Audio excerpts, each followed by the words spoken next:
Good afternoon, Madam President, honoured members of this court, dear colleagues. My name is Lisa Tan and I will be addressing the third and fourth issues of this reference on behalf of the defendant. On the third issue, I will be making two submissions. My first submission is that there are three relevant criteria to determine whether a no-poach agreement of the kind described in the reference has as its object or effect the restriction of competition under Article 101(1). The first criterion is the markets that are affected by the no-poach agreement. The second criterion is the context in which the no-poach agreement operates. The third criterion is the effect of the no-poach agreement on competition for labour. It is submitted that these criteria are appropriate and should be applied by this court because they ensure that Article 101 achieves its underlying objective of enhancing welfare and efficiency. My second submission is that in the event that the no-poach agreement infringes Article 101(1), it nonetheless meets the conditions of Article 101(3). Firstly, the no-poach agreement enhances the manufacturer's innovation incentives and redirects their resources from wasteful litigation to R&D. This leads to improvements in technological progress which should be taken into account under the first limb of Article 101(3). In addition, the no-poach agreement does not eliminate competition in the market for labour because the employers have an incentive to prevent the labour from moving to other industries. On the fourth issue, it is submitted that where a parent company has only 50% shareholding and a mere right of negative control over the subsidiary's business plan, such a parent company should not be held liable for the infringements committed by the subsidiary. This is because mere negative control alone is insufficient to establish a finding that decisive influence has been exercised by the parent company over the subsidiary. The parent company cannot be considered personally responsible for the infringement. Unless this court would prefer to hear the defendant's submissions on either of these issues, I will proceed to address the third issue first. Yes, please. On the third issue, it is submitted that the first criterion is the markets affected by the no-poach agreement. So clearly, the no-poach agreement affects the market for skilled technical employees who provide specialist services to the Ruritanian wind turbine manufacturing industry. But that is not all, because the no-poach agreement also affects the market for wind turbines. This is because the no-poach agreement tackles the problems of industrial espionage and hostile litigation, which occur in that market. Therefore, the object of the no-poach agreement must be assessed holistically, taking both of these markets into account. This is justified on the basis of three reasons. The first reason is that this approach is consistent with existing authority, specifically Alliance Hungaria, which is a decision of this court in 2013. There, it was held that the agreement in question affected two markets, and therefore, the object of that agreement had to be construed, taking into account both of these markets. The second reason is that there is a close nexus between the market for labour and the market for wind turbines. As has been noted by the European Wind Energy Technology Platform in its recent report last year, human resources are crucial input in the wind turbine manufacturing industry. Human capital is pollinators of ideas that would drive innovation and technology, which are crucial in the wind turbine manufacturing industry. And therefore, on the basis of this close nexus between the two markets that we are concerned with, it is submitted that the no-poach agreement has to take into account both markets. The third rationale for taking into account both markets is in order to have an accurate assessment of the effect of this agreement on consumer welfare and efficiency.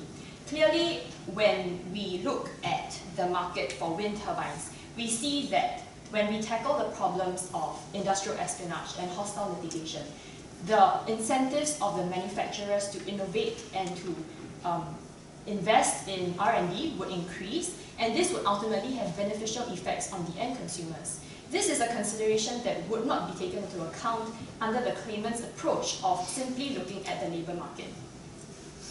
Moving on to the second criterion, which is the context in which the no-poach agreement operates. As mentioned by my co-counsel earlier, competition law is substance over form. We need to take into account the real conditions of how markets are functioning.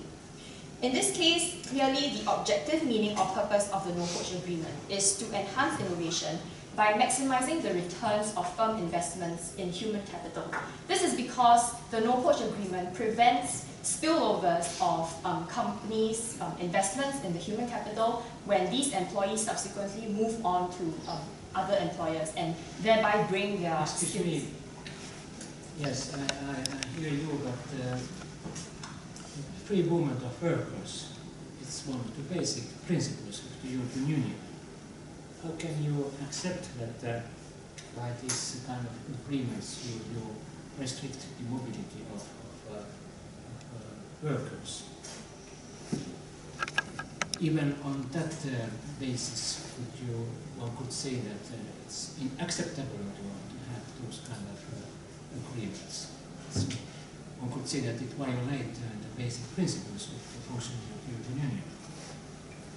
Thank you for your Lordship's question. I would respond that the no-poach agreement does not actually restrict movement of labour because there is nothing to prevent these employees of the wind turbine manufacturers from moving to other industries.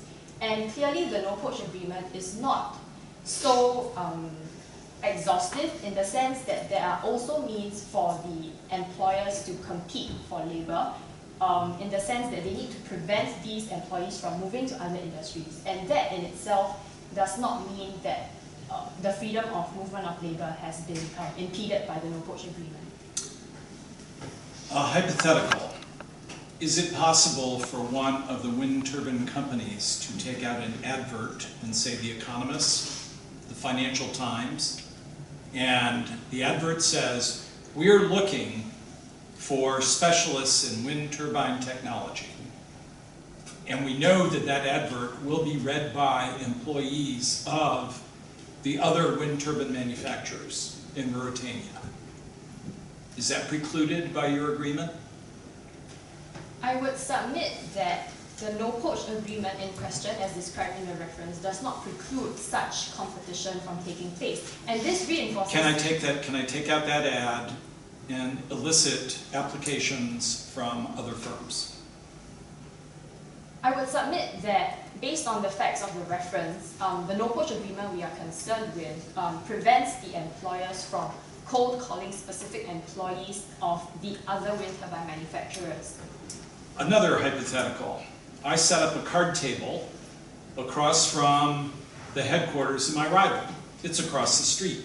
I have a banner that says, "Recruiting wind turbine specialists." Is that acceptable?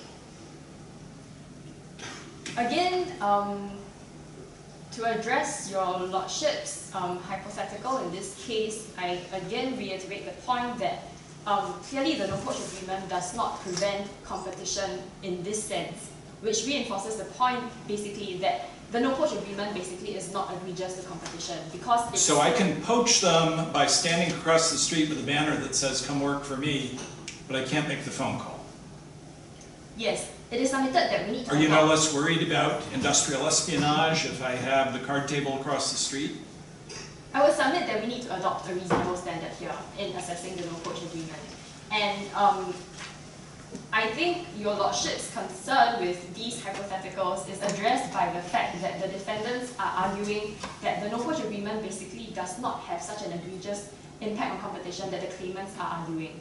So what the defendants are... I guess I'm concerned that it has bad spillover effects, and at least if these other possibilities are acceptable, it's not very effective. Well, to address the first point on the spillover effects, I would submit again that it is crucial to take into account how the no-poach agreement tackles the problems of espionage and litigation, which your Lordship is concerned is not very effective in the sense that the no-poach agreement does not tackle these problems. But it is submitted that the alternative measures are less effective and less efficient in achieving the objectives that the wind turbine manufacturers need to achieve in a short amount of time. So ultimately, the no-poach agreement is still the most effective way of dealing with the government regulatory pressures and the need to tackle these problems urgently in line with the public confidence crisis that the manufacturers are faced with. Can you point me to another jurisdiction in which these agreements have been used, or in another sector in which they've had these desired outcomes? By desired outcomes, your Lordship, you are The referring positive effect on innovation. Can you point me to another sector, even in another jurisdiction, where these kinds of agreements have had the effects that you propose? Yes, your Lordship. The US cases on... I see that I've... Please go ahead. Thank you. The US cases on no-poach agreements clearly show that in the context of Silicon Valley, technology and innovation are crucial. And the no-poach agreement, it is submitted, even in the context of the US cases, they tackle the problem of spillovers that occur when employees move from one employer to another. So what happens? But the settlement struck them down. The settlement in California struck them down. The settlement with the government invalidated them. And the state of California law does not enforce non-compete agreements. That is, employees can move without regard to non-complete clauses in employment contracts in California are unenforceable, yet I think we can take notice on this court that that is a thriving center of innovation. In response to your Lordship's point on the arguments being struck down, I would like to highlight the fact that in that case, the two companies in question were not competing in the output market. As a result of this specific fact, they could not take into account Google and Apple are not direct competitors? I believe this was the eBay decision, not the... This is the Department of Justice settlement with, yes. with the others. Yeah.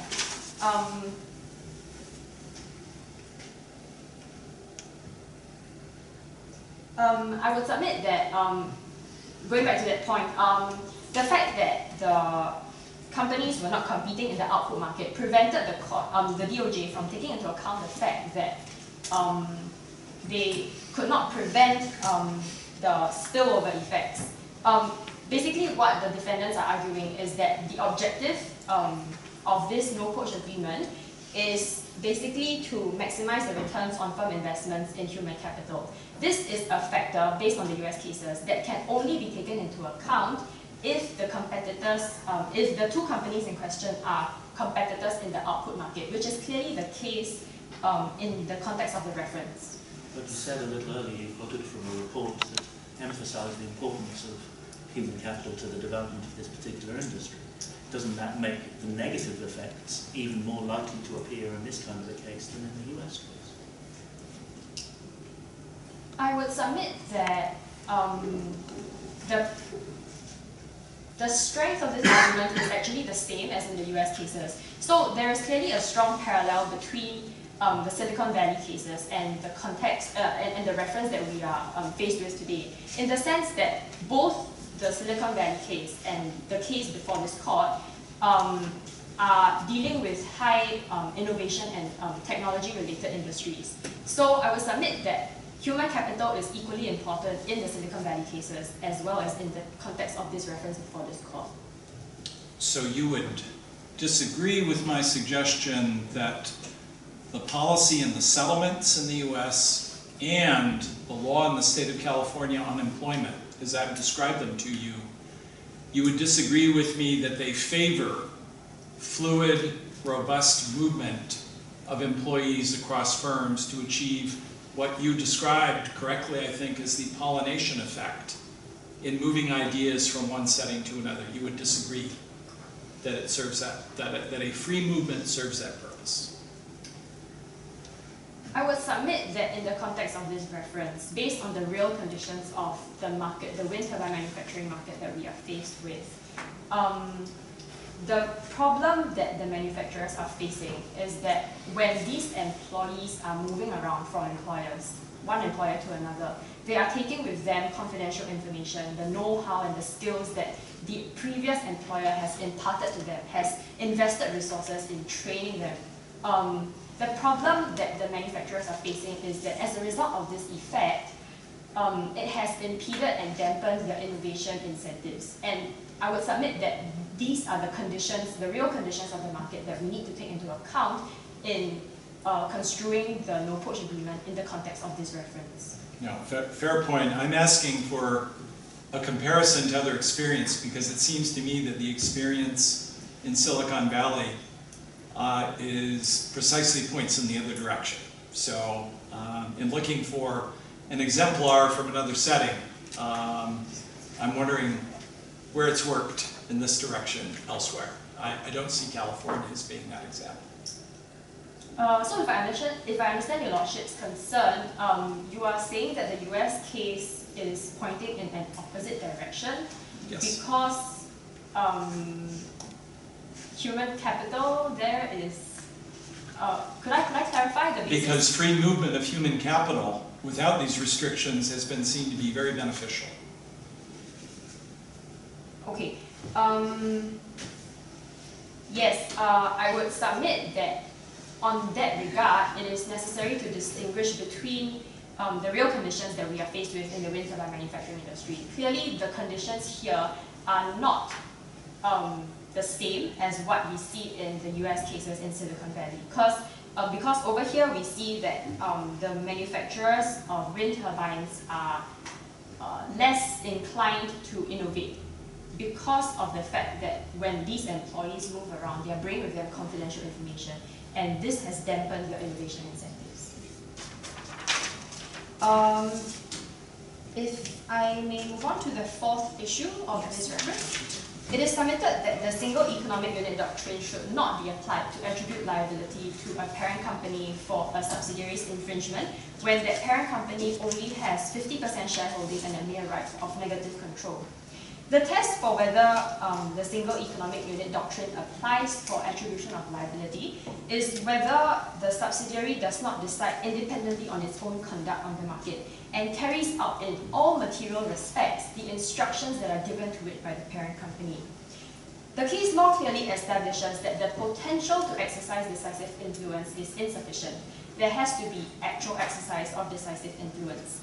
It is submitted that this condition, this criterion, is necessary to give effect to the underlying principle for liability attribution, which is ultimately whether we can hold the parent company personally responsible for the infringement that has been conducted by the subsidiary.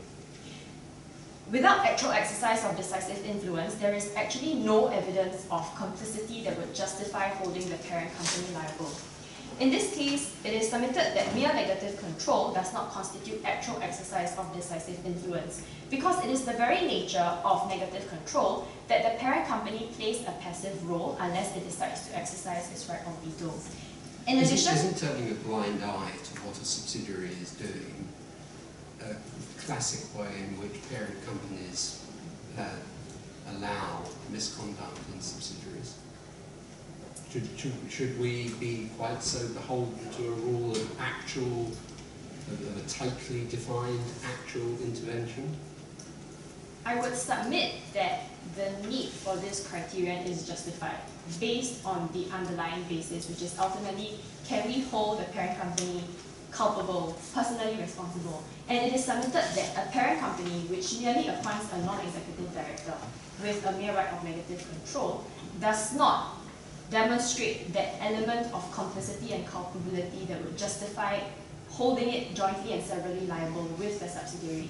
And this is clear from an analysis of the case law in this area. We see that in those cases where liability has been attributed, there has been a much higher level of complicity and culpability on the part of the parent company. For instance, we see that there are strong organizational links between the parent company and the subsidiary when the parent company appoints various top management personnel to the board of the subsidiary. And in addition to that, the parent company often imposes legal compliance measures, such as conducting an internal investigation on the subsidiary to see whether it has infringed competition law. These are clearly factors which would justify holding the parent company culpable, but these factors are clearly not present in the context of the reference because we only have a non-executive director with a mere right of negative control. But in the context of a regulation which imposes potential liability for clients for intentional or negligent infringement, I'm asking you to consider whether a company in a position of power on which uniquely has the capability of exercising oversight over the subsidiary's conduct should bear some measure of active responsibility in that respect. I would submit that in the context of this reference, a company like Poweron, it is unfair to hold such a company liable because the case law clearly does not justify extending the attribution of liability doctrine to such a company. The case law clearly requires much more on the part of a parent company. either imposing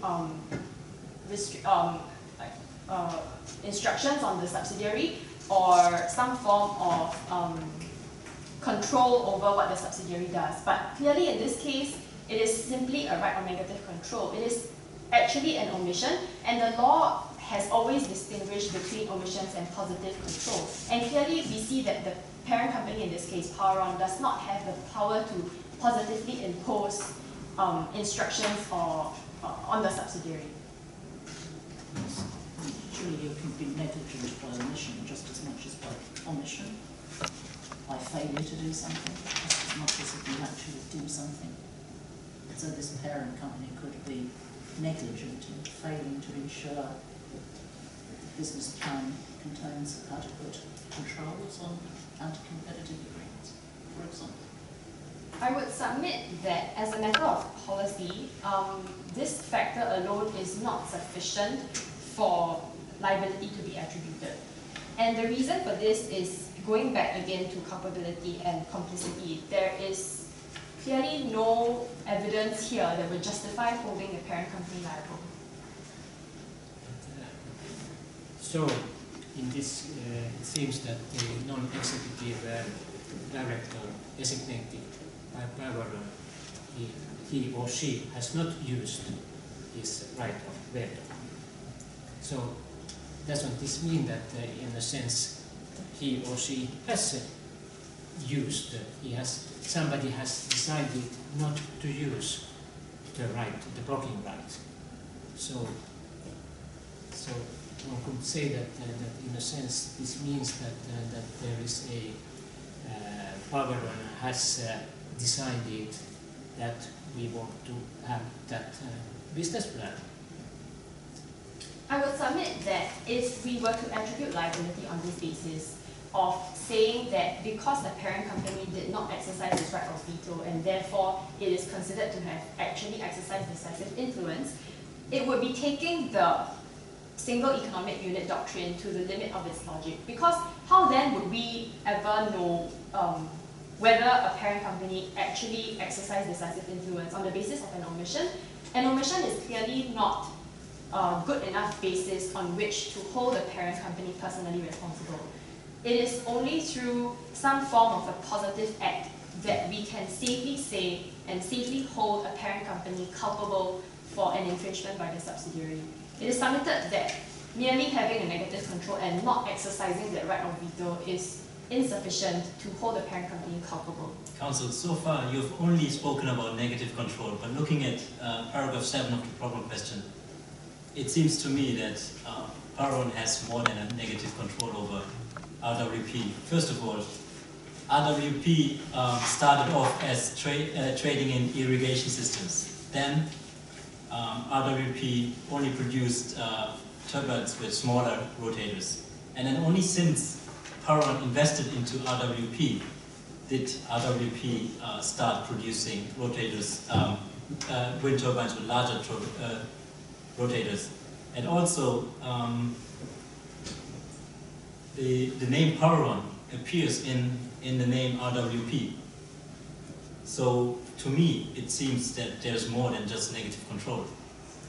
Thank you for your question, Your Lordship. I acknowledge that there are these other considerations, but firstly, I would like to point out that the injection of capital point on the basis of financial help on the part of the parent company, investment of capital to help the subsidiary innovate and improve its wind turbine production. These are not factors that are relevant to the undertaking concept, as was held by, in the case of Hoffner. It is not relevant in considering the concept of an undertaking, how it is actually financed. And in fact, if we were to consider that every parent company which invests in its subsidiary is therefore to be held personally responsible for the infringements of the subsidiary, surely this would be taking the single economic unit doctrine way too far. And in the context of the other contextual factors that Your Lordship mentioned, it is submitted that these factors do not meet the high threshold that the case law has established. And clearly in the case law, we see that the parent companies need to have much stronger organizational, economic, and legal links with the subsidiary before an actual a finding of decisive influence can be established. And it is submitted that on the facts of this reference, these strong contextual factors are clearly absent. Just one quick question. It's not evident from the facts, but if, for example, there was a technology license, which seems very likely between Poweron and this company, which enabled it to produce the higher and more efficient, higher power and more efficient wind turbines, would that not be a relevant factor? And that agreement might contain all sorts of controls over what is done in relation to the use of that technology. Would not that be a relevant factor which you shouldn't exclude in considering the degree of control exercised in fact?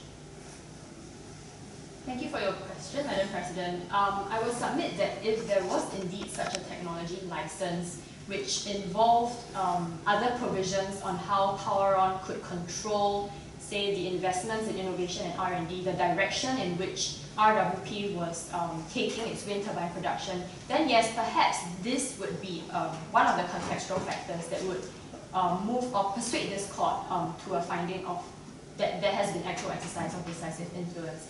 But based on the facts of the reference, we clearly see that the parent company here, Poweron, only has 50% shareholding, mere right of negative control. Injection of capital is not relevant.